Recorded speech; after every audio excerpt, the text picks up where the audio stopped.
Good morning, everybody. Welcome to today's meditation space. I hope you're all feeling rested and well.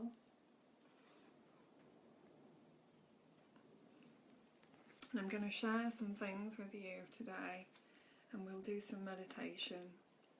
And please say hello and where you're tuning in from, and say hi to each other as well. Oh, morning, Anne-Marie. Morning, sister. Yes, beautiful, thank you. I like that. Good morning, yes. Morning, Lisa.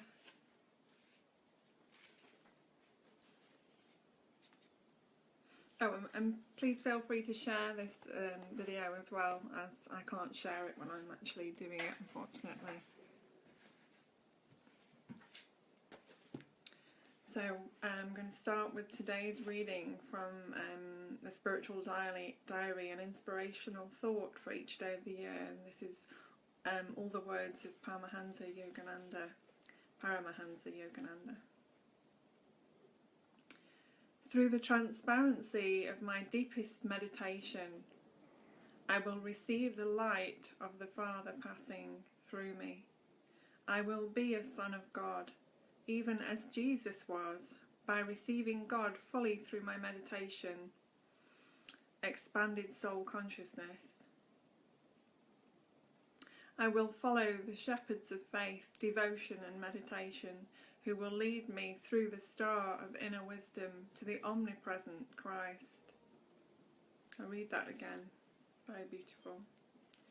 Through the transparency of my deepest meditation, I will receive the light of the Father passing through me.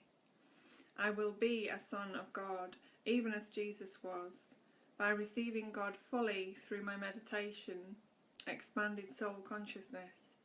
I will follow the shepherds of faith, devotion and meditation, who will lead me through the star of inner wisdom to the omnipresent Christ.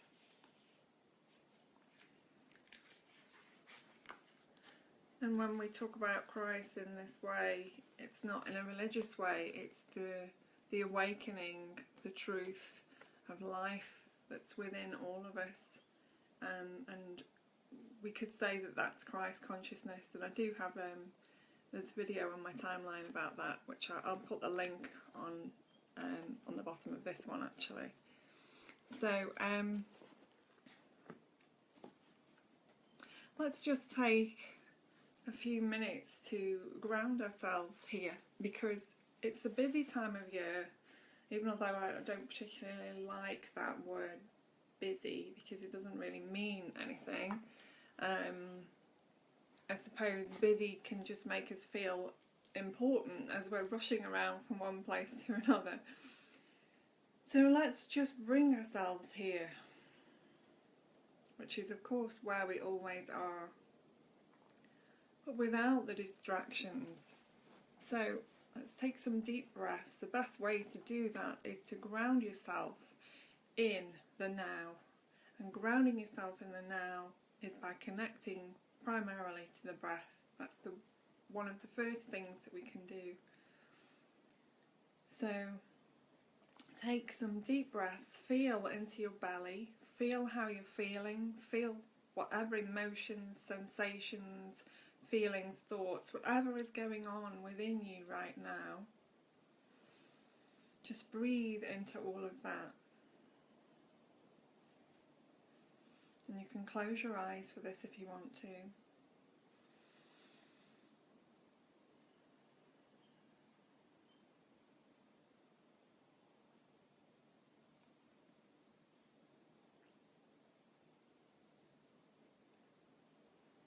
Let's take your awareness into your belly.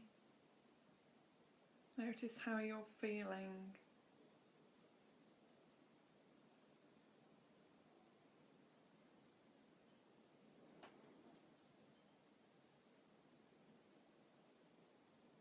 And allow your body's wisdom to guide you in this moment.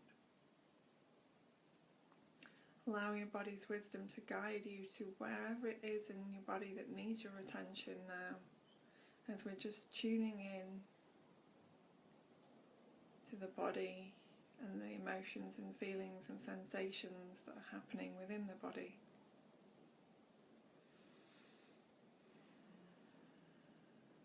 And please say hi and where you're tuning in from, and also nice to greet each other as we're all choosing to be here in this space, this sacred space.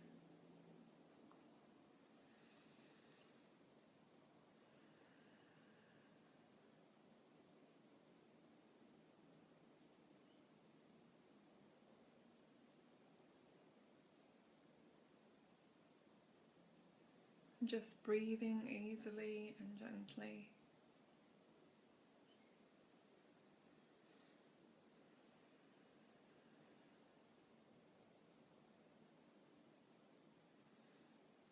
Notice how when you bring your attention to the breath, you become much more present. You begin to notice things that you were unable to notice before. So just staying with the breath, being aware of the in-breath and the out-breath.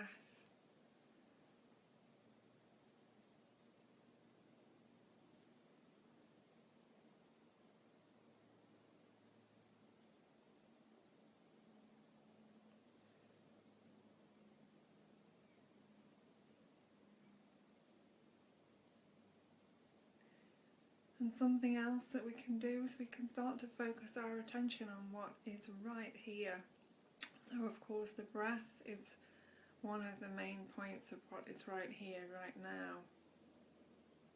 We can also begin to look at what it is that we are feeling, seeing, noticing in this moment. You know, what is around you in your space right now? What do you notice about when you focus on right now? What happens to everything else? All thoughts, all people. Where do all those people and thoughts go? Where do all the jobs, all the busyness go? Where does it all go?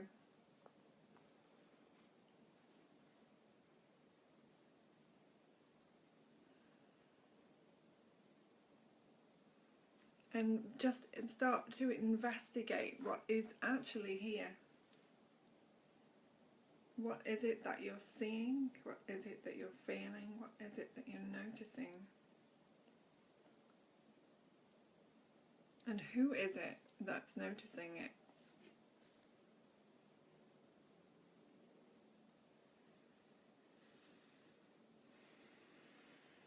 Which part of you is noticing this now?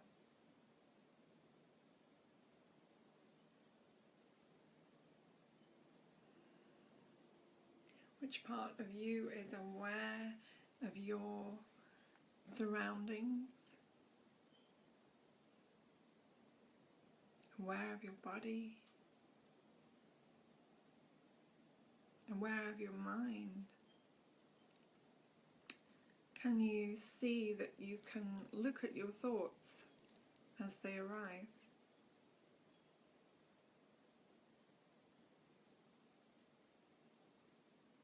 Can you notice them arising?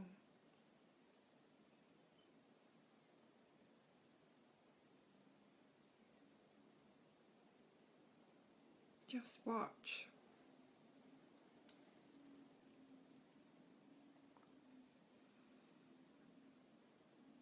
Watch and see what happens.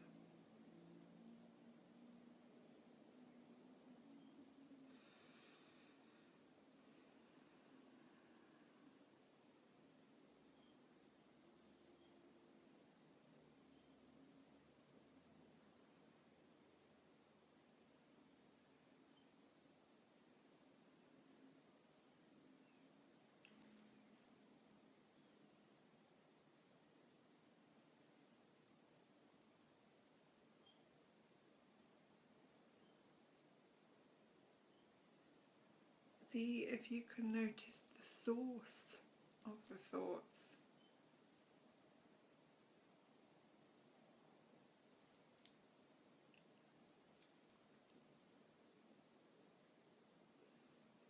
See if you can bring your awareness to the source of where your thoughts are coming from.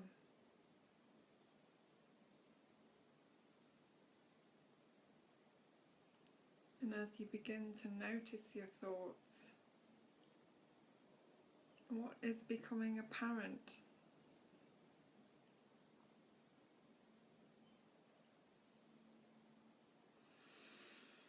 If you can notice your thoughts and be aware of your thoughts, how can you be your thoughts?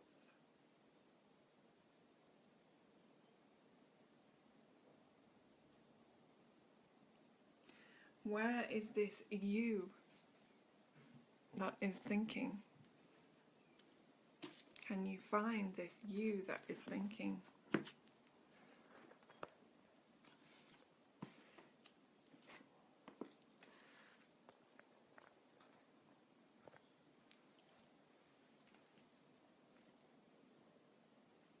Can you find a you anywhere?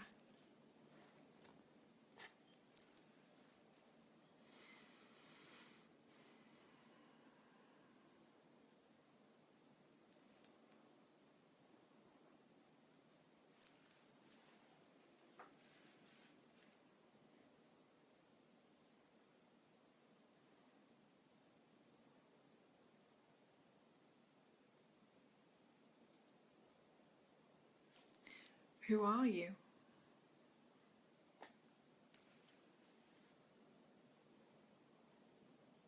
Who are you right here, right now, without all the thoughts about who you are, without all the ideas of who you are, without anybody else's ideas of who and what you are? Who are you? Right here, right now.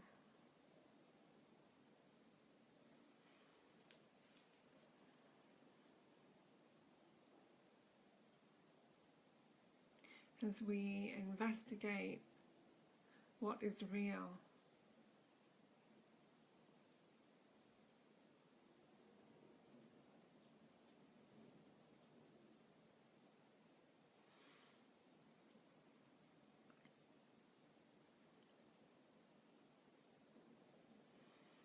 wherever you are in this moment, you are always here. And it's always now. Have you ever noticed that before? It's always here, and it's always now. You're always here, and it's always now. So even if there's an appearance of you going somewhere, how can you truly go anywhere?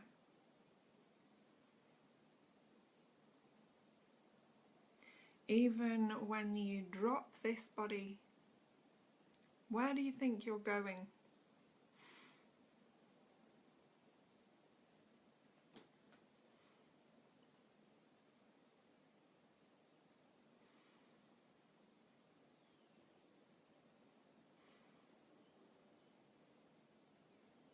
Where do you think you can go when you drop this body?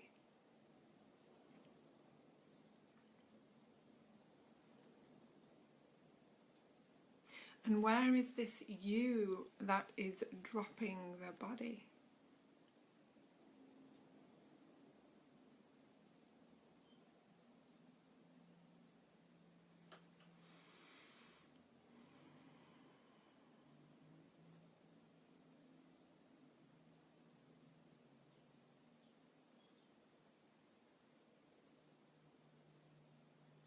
So what is really here and now?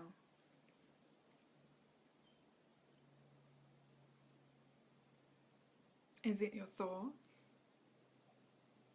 Is it your body?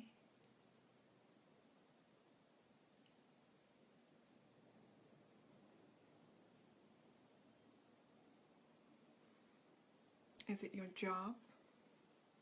In this moment, does your job exist? Are you your job?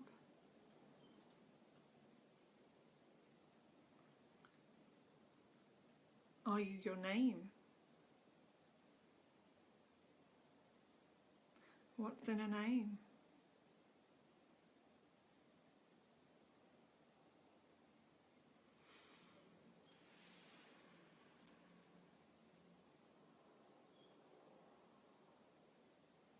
Names are what we have to give everything in this experience in order to know ourselves as an individual aspect of the whole. Without names, everything is one. If we don't call the trees, trees, if we don't call the plants, plants, if we don't call each other something different, how is there any differentiation?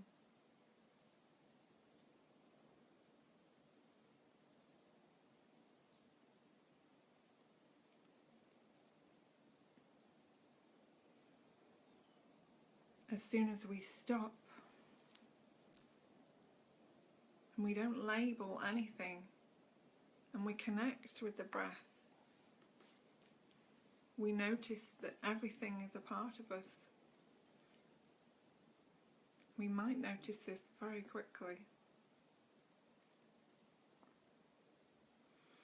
We're not separate.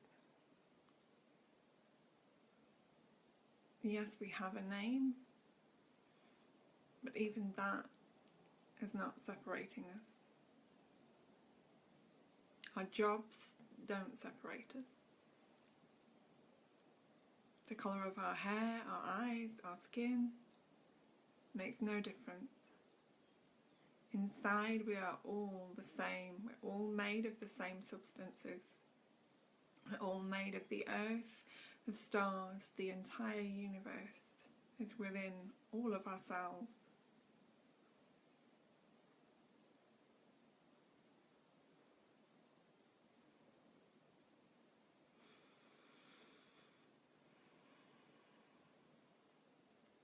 So this outer appearance is a covering of our soul. And it mystifies us. It confuses us. We look at this and we begin to believe that everything we see is the real. We look at others and we begin to see that and believe that they are real.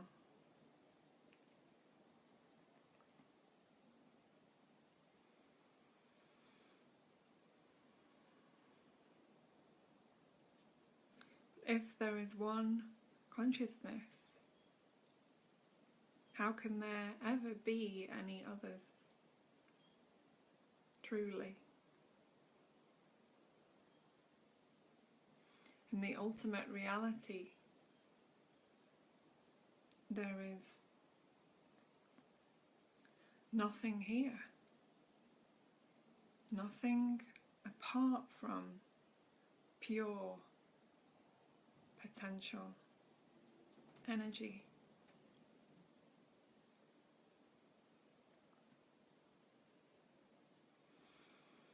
And we are all like candles,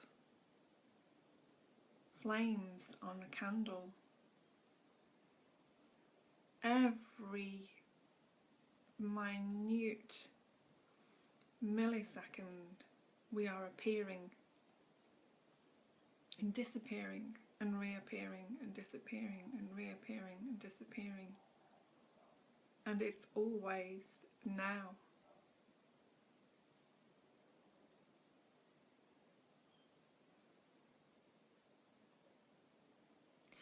And as we reappear and disappear, everything else is reappearing and disappearing with us.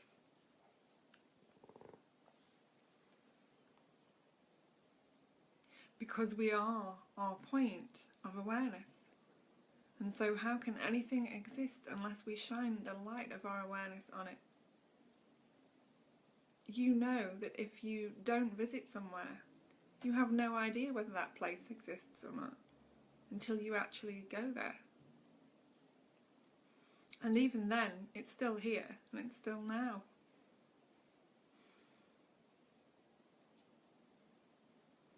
So we create. We are creating every millisecond as we come into this reality and move back into the void, and come into this reality and move back into the void. This is the eternal now. It's a flickering flame of light. And that's what we are. And you could say that the pure potential is this vast darkness of nothingness. But it's not even darkness. It's filled with light.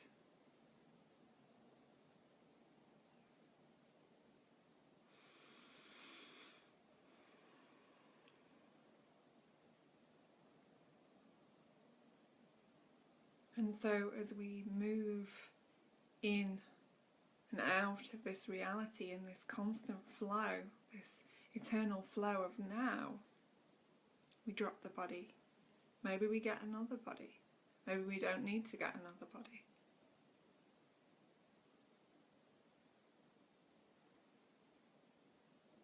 And we only have to look at language, because a lot of the clues about all of this are in our language. When we say there,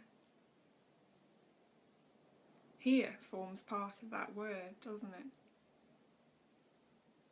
When we say where, here is also a part of that word. So there are clues all around us to what is real.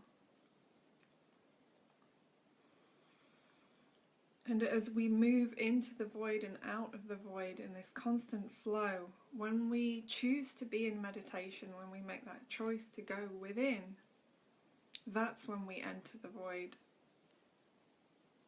And through meditation we get to stay in the void, in the pure potential energy, in the space of no mind, and connect to the highest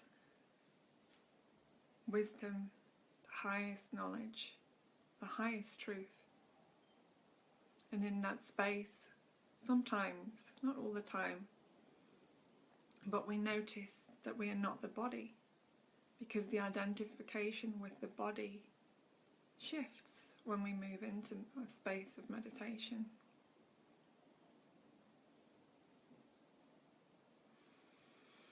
And the purpose of meditation is to move into the space between the thoughts.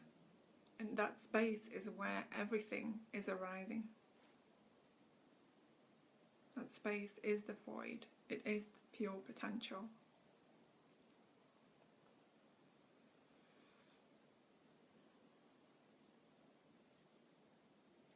It's where the whole entire universe exploded from.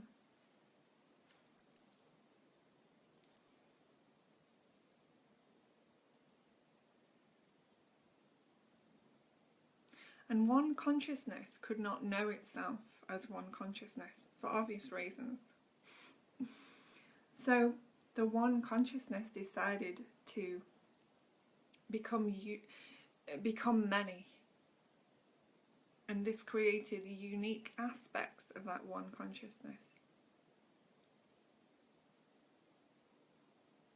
And each of those unique aspects of one consciousness has their own gifts, their own purpose, for a better word,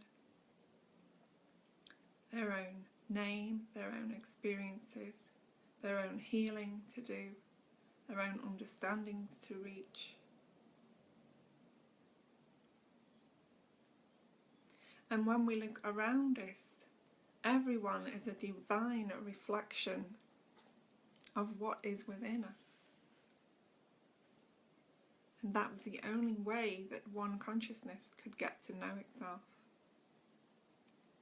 Know thyself. One of the most important phrases you will ever hear Know thyself. And it doesn't mean to say know yourself as an identity, know yourself as someone in a family, know yourself as someone with a job and a role. It's know yourself as the self.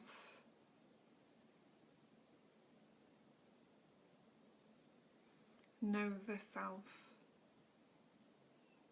the one consciousness.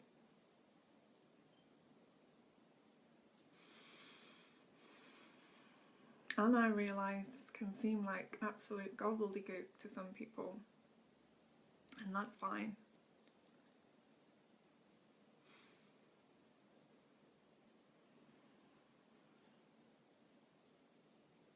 We are existing in a paradox. There is an ultimate reality where absolutely nothing is happening, and at the same time everything is possible. And we move in and out of that reality every microsecond. Maybe there's another term for that, but I'm no scientist. And as we move in and out of that, our vibration shifts depending on our understanding, our experience, knowing ourselves. And from that place we create something else as we remanifest and remanifest and remanifest and remanifest. And the whole entire universe is remanifesting with us. So we have a choice here. And the choice is, what do we want to choose? Now, we can only fix ourselves. For many years I wanted to heal and help others. And there's still an element of that, but there's also the realization that I can't help anyone else and I can't heal anyone else. But by healing myself and helping myself, then that makes the difference. There are many healers out there that think that they are doing it all. This is not the truth. They are holding space for another to realise the truth of who they are. And the best healers, no matter what it is that you do, whatever type of therapy it is that you do, are the ones that are present with themselves and others. Because it is the presence that is the healing, not the act of anything, but the pure presence. Because in that moment is all of that potential that I talked about. All of the possibilities for healing, for rebirth, for renewal, for awakening. And if the healer therapist is able to go into that space within themselves, they automatically open up a space for the person that they are working with. And it's not that they're doing anything, they're being. And in their being, that being expands. And through being, others come to know their own being, their own truth.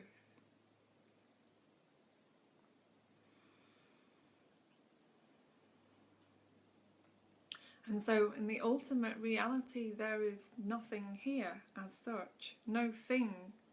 If you look around you, wherever you are right now, notice that everything around you has been made, has come from the mind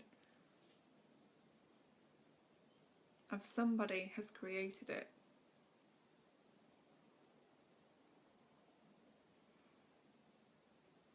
So if you begin to take away all of those things around you that have been created, what's left?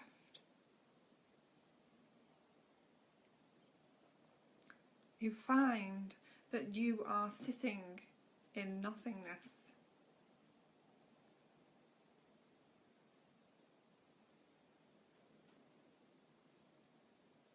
and you realise that everything that's been created around you is existing because it came through the void through someone else and was manifested into being.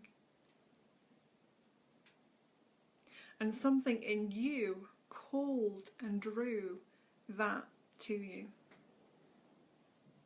as a part of your experience, as they did for theirs. And this is what we're doing every moment, every millisecond of a moment, or billionth of a moment, or however you want to say it.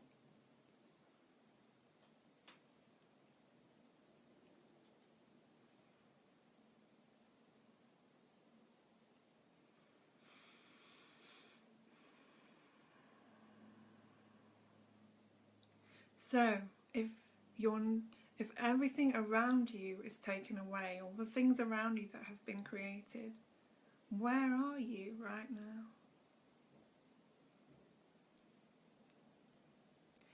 And if we're sat on the earth, then what? We're a point of consciousness on a form of consciousness, which is Mother Earth, floating in space, floating in nothingness.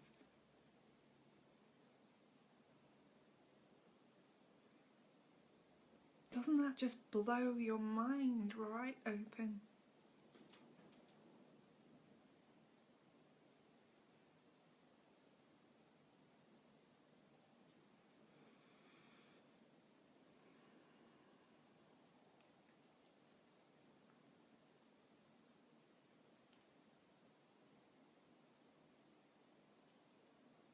So, we have the ultimate reality of no thing and all possibilities. And then we have the reality that we're seeing, which is coming from within us, because we don't see it unless we look. Unless we bring our awareness, our consciousness to that thing at which we're looking at. And then where does it come from? Within us. We drew it to us through the great void. So how can there be any limitations on our potential as human beings? How can there be any limitations?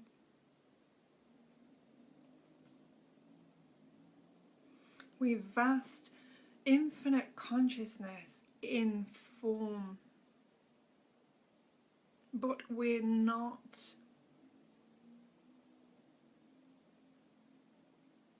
just of this form. We're not restricted to this form.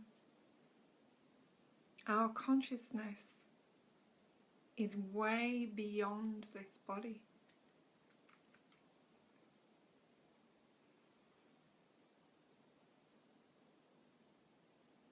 The self unites us all as one, in one. One love, one heart, one earth, one life, one eternal life, spiraling out of the pure potentiality. And you could call that pure potential God. You could call it Source. You can call it whatever you want to call it. But as a few of us know, and many of us are beginning to know, there are really no words to describe what that is. It's beyond words, beyond this limited physical experience. It is an experience of the soul, of the spirit, to know thyself.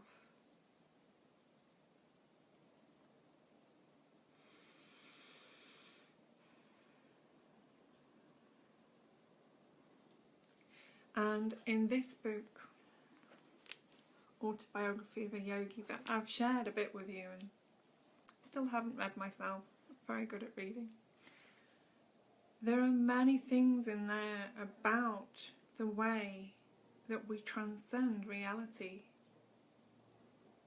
this reality. Because if you imagine all the words that you've been given, all the conditionings that have been put on you, and you remove everything from your experience that's been created around you, what barriers are there?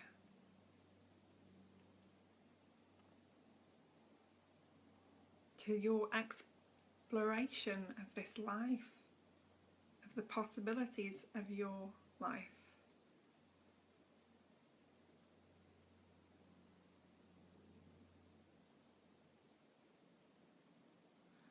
There are none.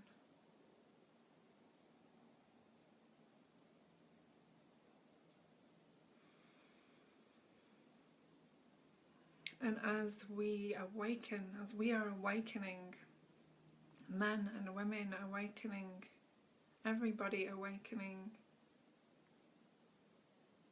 this is not needed to be waited for when we drop the body. This is to be understood now, here now, in the body, to embody that consciousness, that divine potential, the vastness of the divine potential, to embody God here now in this body.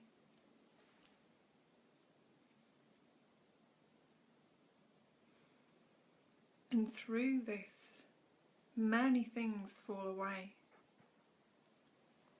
Many things fall away from our experience, from our understanding.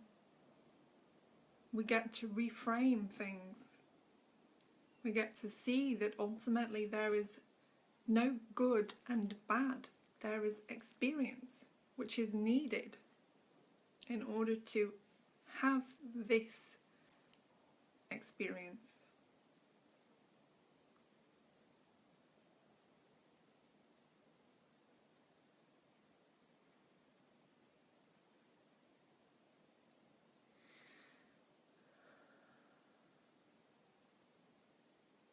And nothing more is needed of you. Only to be yourself in the fullest possible expression of what that is.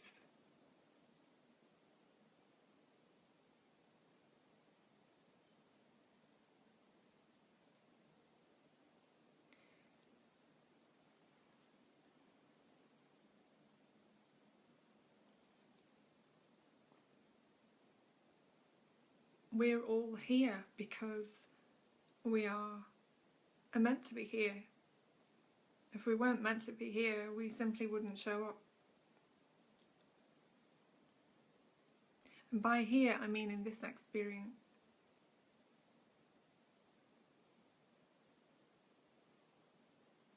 The sun is coming up over the houses over there. Probably my face is going to look quite bright and I can't see properly.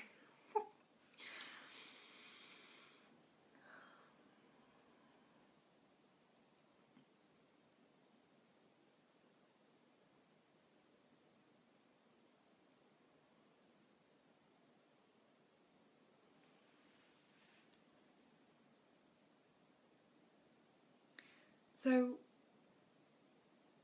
what's stopping you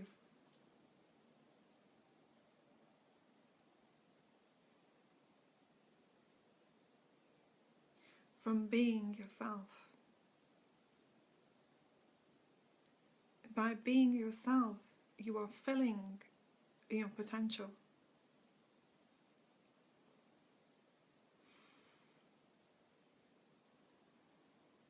And by being, you are awakening to the depth of God and the vastness of your being.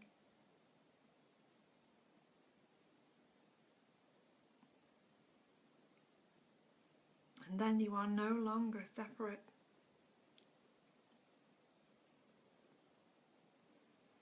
You're no longer aligned with an idea of separateness.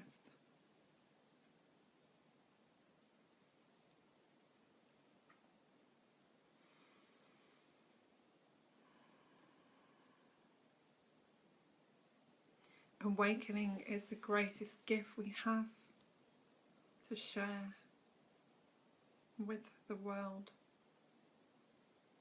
with each other, because it's our reminder. It's our reminder of what we always are, what we've always been, and what we will always be.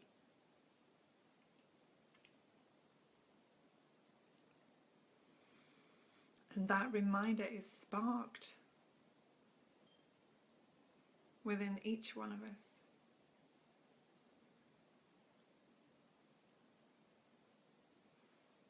As we are the flame on the candle, we burn ever brightly, ever more brightly.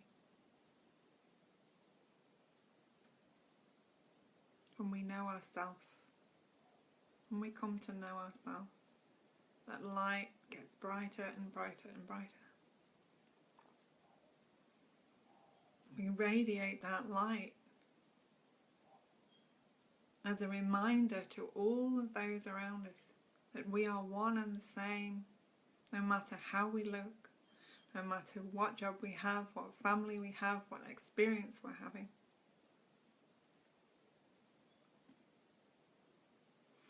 Where we're living, or any of that other stuff. And don't worry about the future, because the future is never coming. There is no future. There's only now.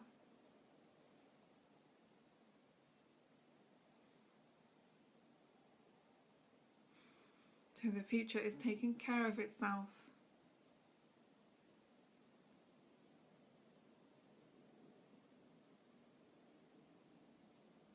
All future and past become now. So they don't exist.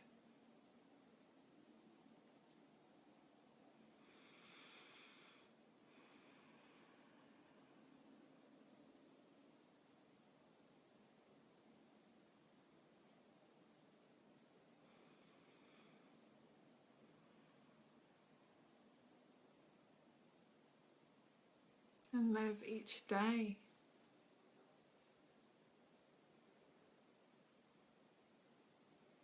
to the fullest.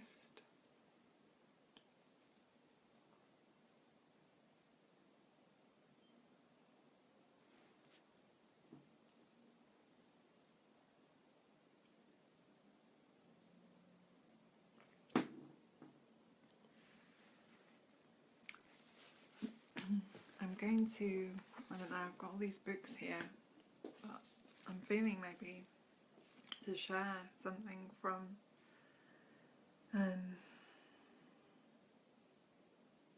I Am That by Nisargadatta. This is a modern spiritual classic. The real does not die. The unreal never lived.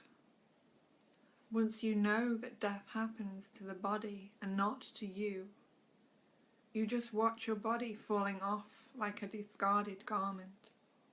The real you is timeless and beyond birth and death. The body will survive as long as it is needed. It is not important that it should live long.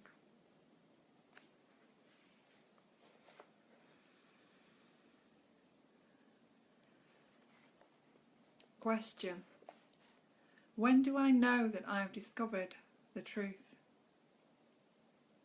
Maharaja: when the idea, this is true, that is true, does not arise. Truth does not assert itself. It is in the seeing of the false as false and rejecting it. It is useless to search for truth when the mind is blind to the false. It must be purged of the false completely before truth can dawn on it. Question: but what is false? Maharaja: surely what has no being is false. Question: what do you mean by having no being? The false is there, hard as a nail. Maharaja, what contradicts itself has no being, or it has only momentary being, which comes to the same, for what has a beginning and an end has no middle. It is hollow. It has only the name and shape given to it by the mind, but it has neither substance nor essence. Question. If all that passes has no being, then the universe has no being either. Maharaj. Whoever denies it? Of course the universe has no being. Question. What has, Maharaj? That which does not depend for its existence, which does not arise with the universe arising, nor set with the universe setting, which does not need any proof but imparts reality to it, to all it touches. It is the nature of the false that it appears real for, a moment. One could say that the true becomes the father of the false, but the false is limited in time and space and is produced by circumstances. Question. How am I to get rid of the false and secure the real? Maharaj. To what purpose? Question. In order to live a better and more satisfactory life, integrated and happy. Maharaj. Whatever is conceived by the mind must be false, for it is bound to be relative and limited. The real... I've got a bird here that's listening. Interesting. Whatever is conceived by the mind must be false, for it is bound to be relative and limited. The real is inconceivable and cannot be harnessed to a purpose. It must be wanted for its own sake. Question. How can I want the inconceivable? Maharaj. What else is there worth wanting? Granted, the real cannot be wanted as a thing is wanted, but you can see the unreal as unreal and discard it. It is discarding the false that opens the way to the truth. Question. I understand, but how does it look in actual daily life? Maharaj. Self-interest and self-concern are the focal points of the false. Your daily life vibrates between desire and fear. Watch it intently and you will see how the mind assumes innumerable shapes and names. Like a river foaming between the boulders, trace every action to its selfish motive and look at the motive intently till it dissolves. Question. To live, one must look after oneself, one must earn money for oneself. Maharaj. You need not earn for yourself, but you may have to for a woman and a child. You may have to keep on working for the sake of others. Even just to keep alive can be a sacrifice. There is no need whatsoever to be selfish. Discard every self-seeking motive as soon as it is seen, and you need not search for truth. Truth will find you. Maharaj. There is a minimum of needs. Question. There is a minimum of needs. Maharaj. Were they not supplied since you were conceived? Give up the bondage of self-concern and be what you are, intelligence and love in action. Question. But one must survive. Maharaj. You can't help surviving. The real you is timeless and beyond birth and death, and the body will survive as long as it needs to. It is not important that it should go on living long. A full life is better than a long life. Who is to say? Question. Who is to say what is a full life? It depends on my cultural background. Maharaj. If you seek reality, you must set yourself free of all backgrounds, of all cultures, of all patterns of thinking and feeling. Even the idea of being a man or a woman or even human should be discarded. The ocean of life contains all, not only humans. So first of all, abandon all self-identification. Stop thinking of yourself as such and so, this or that. Abandon all self-concern. Worry not about your welfare, material or spiritual. Abandon every desire, gross or subtle. Stop thinking of achievement of any kind. You are complete here and now. You need absolutely nothing. It does not mean that you must be brainless and foolhardy,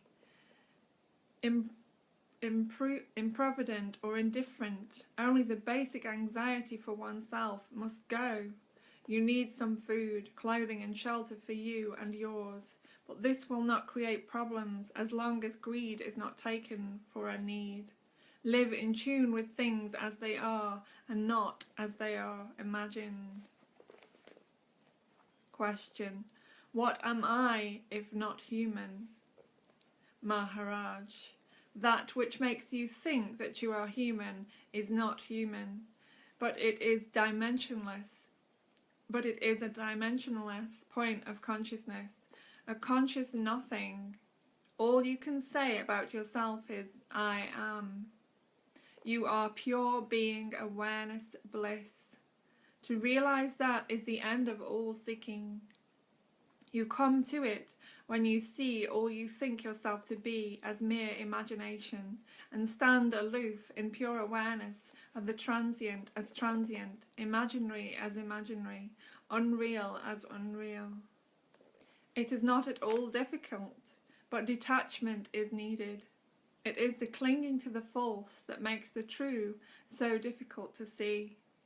Once you understand that the false needs time, and what needs time is false, you are nearer the reality, which is timeless, ever in the now. Eternal. Eternity is time. In time is mere repetitiveness, like the movement of a clock. It flows from the past to the future endlessly, an empty perpetuity. Reality is what makes the present so vital, so different from the past and future, which are merely mental. If you need time to achieve something, it must be false. The real is always with you. You need not wait to be who you are.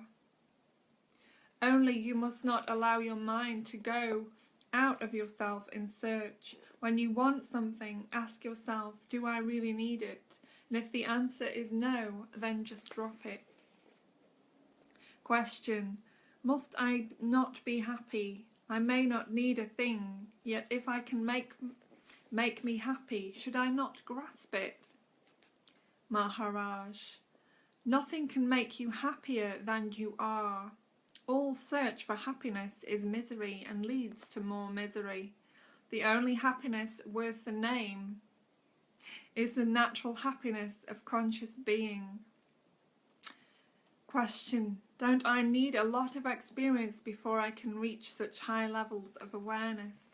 Maharaj: experience leaves only memories behind and adds to the burden which is heavy enough. You need no more experiences. The past ones are sufficient. And if you feel you need more, look into the hearts of people around you. You will find a variety of experiences which you would not be able to go through in 1,000 years. Learn from the sorrows of others and save yourself your own. It is not experience that you need, but the freedom from all experience. Don't be greedy for experience. You need none. Question: don't you pass through experiences yourself? Maharaj: things happen around me, but I take no part in them. An event becomes an experience only when I am emotionally involved. I am in a state which is complete, which seeks not to improve on itself. Of what use is experience to me?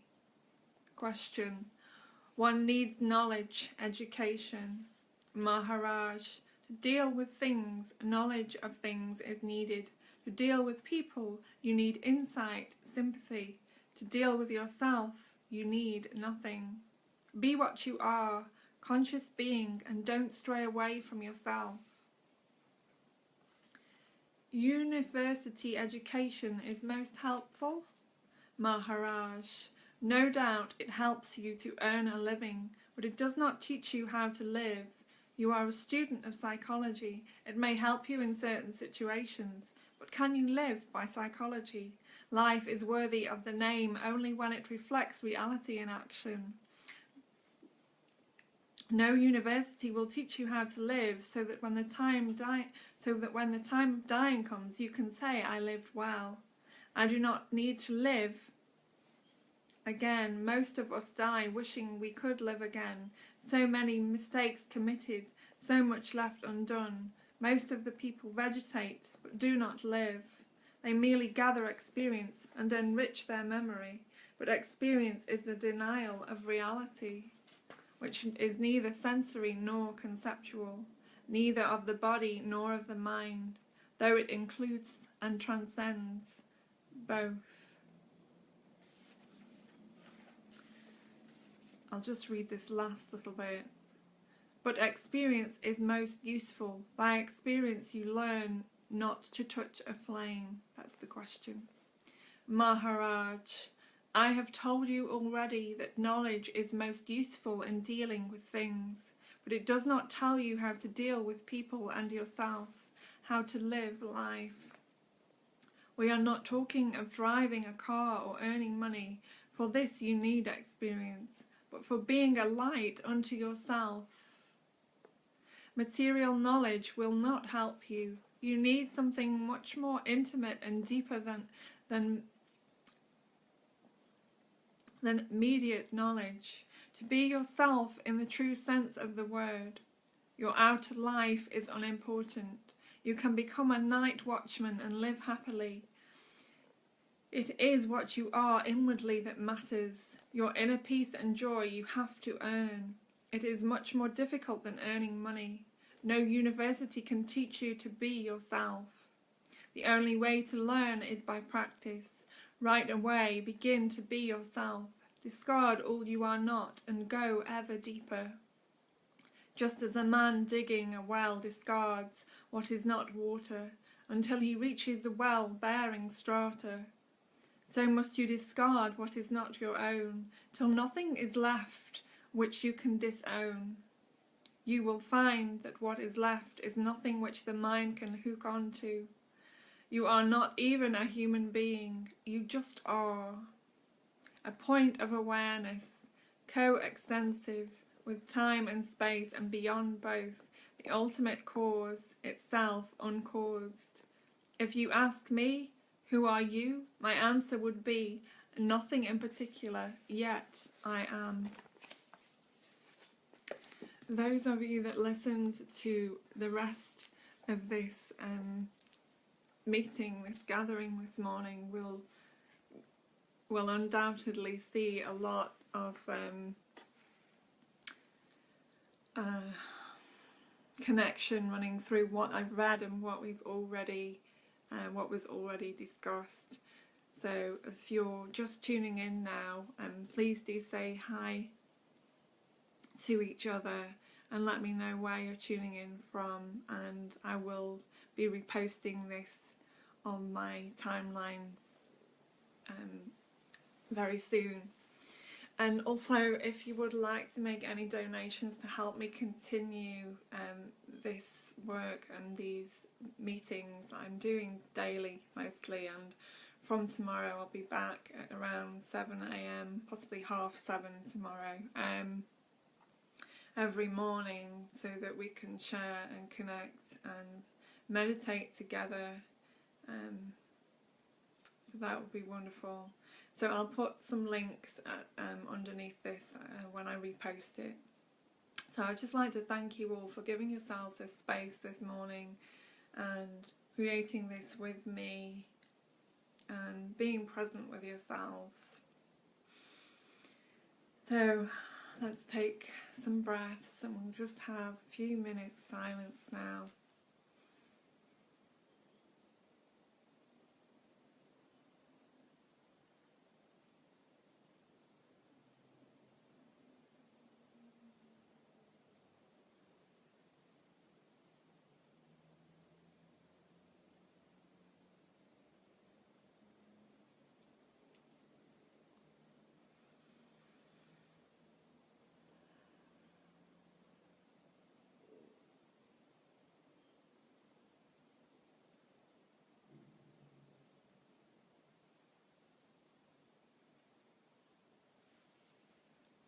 I'm feeling an enormous amount of energy. I don't know about all of you that are watching this.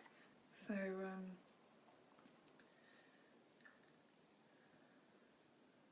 let's take some moments of silence and close our eyes and just really connect with that which we are always.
Much love to you all.